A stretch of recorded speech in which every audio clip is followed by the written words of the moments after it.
So back in the shop today, making a fishing pole holder out of walnut. I have some plans from Minwax that I'm using, and I'm going to use two 6-foot boards of walnut that I have. I've already planed it down to 3/4 of an inch thick, and I cut them to 5.5 inches wide. So what I'll do next is cut each of the sides down, that's 40 inches, and then I'll cut down the rails and then the base support, which is 22 inches.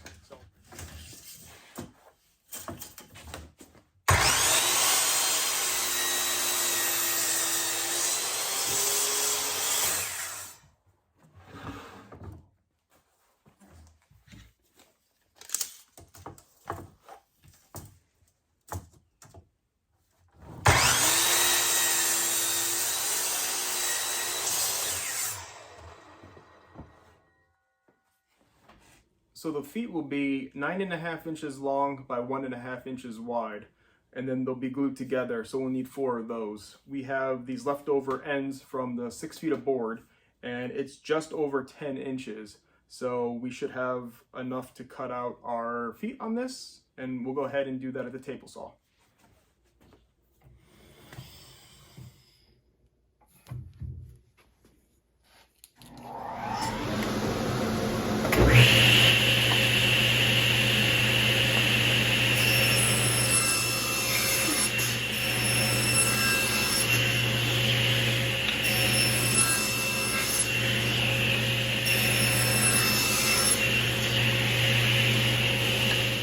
I got the clamps all set.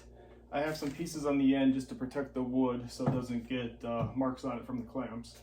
I'm going to use Titebond too because it's going to be an interior project, and this should be enough.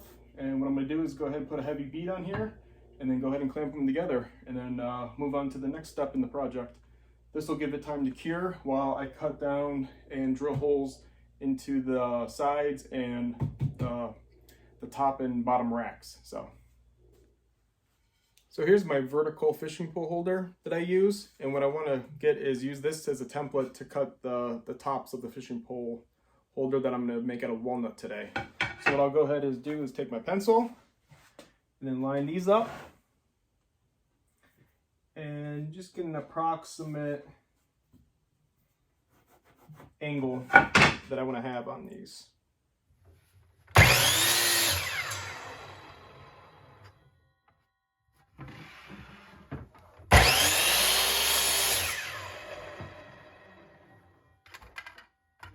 So what I'll do now is I'll take each board and mark out where I'm going to put all the pegs to hold the fishing accessories and reels on the outside. So each peg will go down a certain distance, and there'll be 2 pegs per level here. So it goes down 8 inches from the top. So I'll go ahead and make a mark here.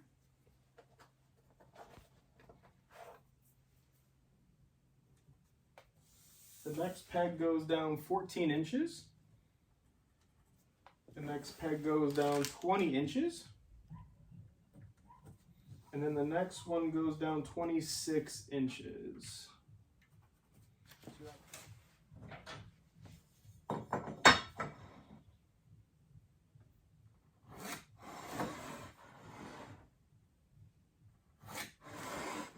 All right, now that I have the lines drawn, what I'll do is measure a hole from the outside on each side. So there'll be 2 holes per level, one coming from each side, and it's going to be 1 7/8 over, 1 7/8 over. So what I've done is I use my combination square, set it to 1 7/8. Take my pencil, and I'll go ahead and mark these really quick. And this will give me a reference point to drill on my drill press. The combination square makes it quick, easy, and repeatable.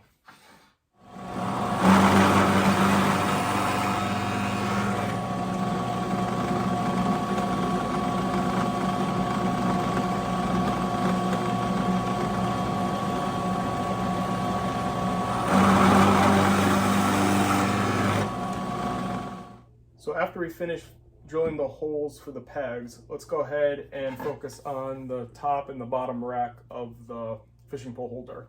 We'll take one of these boards that's 22 inches long, 5.5 inches wide, And what we'll do is measure down 3 1/8 inch from one end, and then what we'll do is we'll measure up 2 1/4 from the other.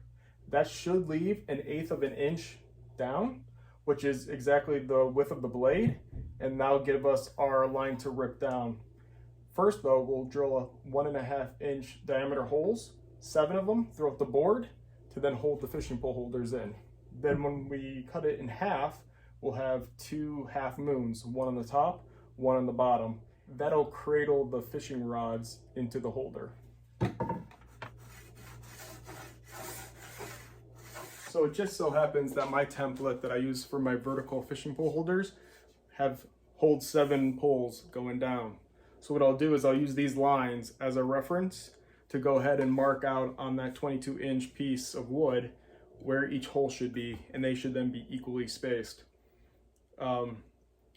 It just so happens also, coincidentally, that the tops of these dog ears here, and here, is practically 22 inches.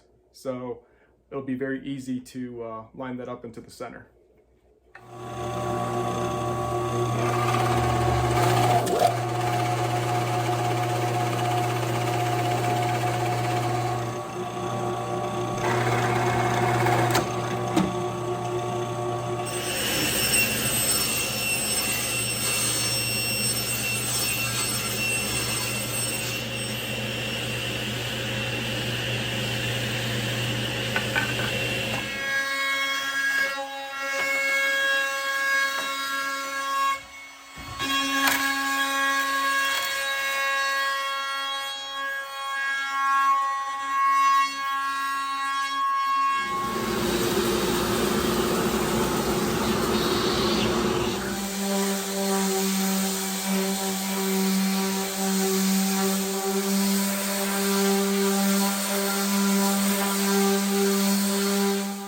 Now the glue has had time to set up for the legs or for the supports that will hold the fishing pole holder up.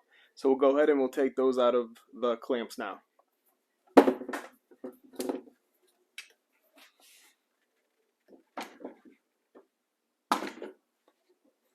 Alright, we'll give it a couple little gentle whacks just to separate the glue. And there we go. Now what we'll do is we'll take this down to 80 grit, and we'll work up through the grits to get these nice and smooth and even.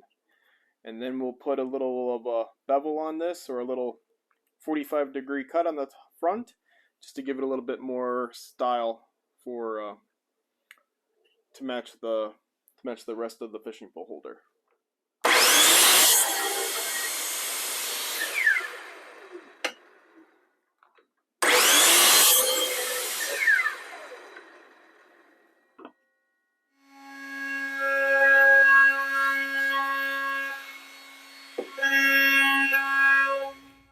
Alright, we're back in the shop today. We're going to finish drilling the holes for the walnut fishing pole holder. What I've done already for both sides is put some blue painter's tape on here to indicate which way is going to be the front, where the top rail is going to go, where the bottom rail is going to go, where the diagonal, the base is going to sit, and then also where the feet are going to sit. So the next step is to take this over to the drill press and make our holes. Alright, now that we have the whole pattern all drilled out,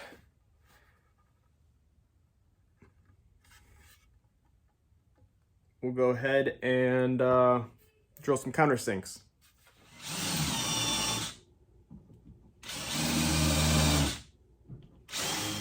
Alright, so we are finished with the assembly of the walnut fishing pole holder. It holds 7 rods going across here. We have an upper rack here and a lower rack.